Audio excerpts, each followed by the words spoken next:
Daniel Paradiso. I am on a team with Anthony Mazzacane and Michael Perry, and right now I'm going to present to you our project, which is a game of ultimate tic-tac-toe. So I'm going to go ahead and run the code and minimize out of that tab, and you see that we are first brought to the main menu screen. So there's three options on it. You could play locally against a friend on the same device and take turns playing. The middle button is Challenge Joe, which I'll get to in a second, and the Rules tab. So if I go and click on the Rules tab here, this is for anyone that's unfamiliar with the game of ultimate tic-tac-toe. Just explains the basics before they get into actually playing it.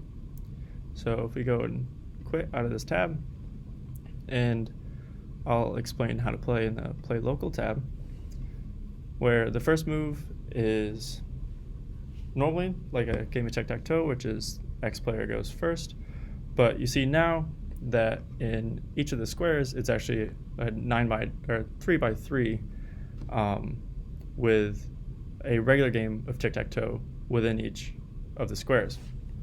So on the first move, I'm going to play in this middle square in the top right, and you immediately see that the top right square is highlighted, and that's because every move in a game of ultimate tic-tac-toe is forcing.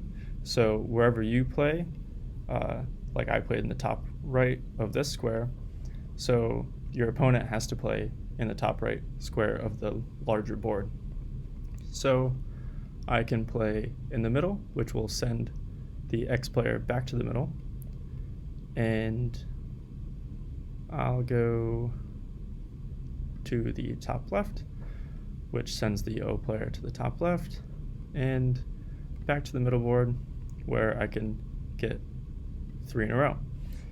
So since I won a regular game of tic-tac-toe on the smaller square on the big board, we see that the screen updates to show that the X player won that particular square. So in order to win the game, you have to win 3 of the small squares and get 3 in a row, and that will complete the game.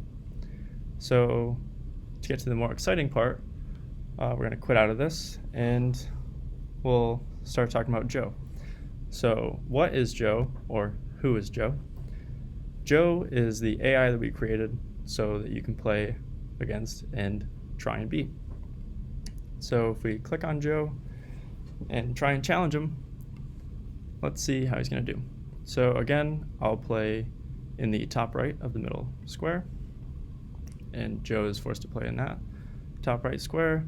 He sends us down here. Let's send him back up to the top right and see how good of a move he plays. Fairly good move. You see that he plays 2 of his shapes in a row. So send him back up to the top right, see if he can exit, which he doesn't. So we didn't really try to make the AI super challenging, since there's only one difficulty. This is like a mid-range AI, so it's more fun and interesting to play, since ultimate tic-tac-toe can be quite complicated. It is straightforward, but the forcing moves really forces things, obviously. So send Joe back up to the top right and see if he can get 3 in a row, which you see he does, and that top right square is now Joe's. So I'll just play through a few more moves and see how well he does. Now if I play in this top right square, since this top right is actually completed, Joe can play in any of these squares, and you see he plays in the bottom left here. So I'll see if I can get one against Joe, and actually I do want to see if he can complete this middle. He doesn't. So again, he doesn't play optimal moves all the time, but he is fairly good. So that's just a brief overview of our AI and the game that we implemented itself. This is a quite fun project to do, and we hope you guys enjoyed. Thank you.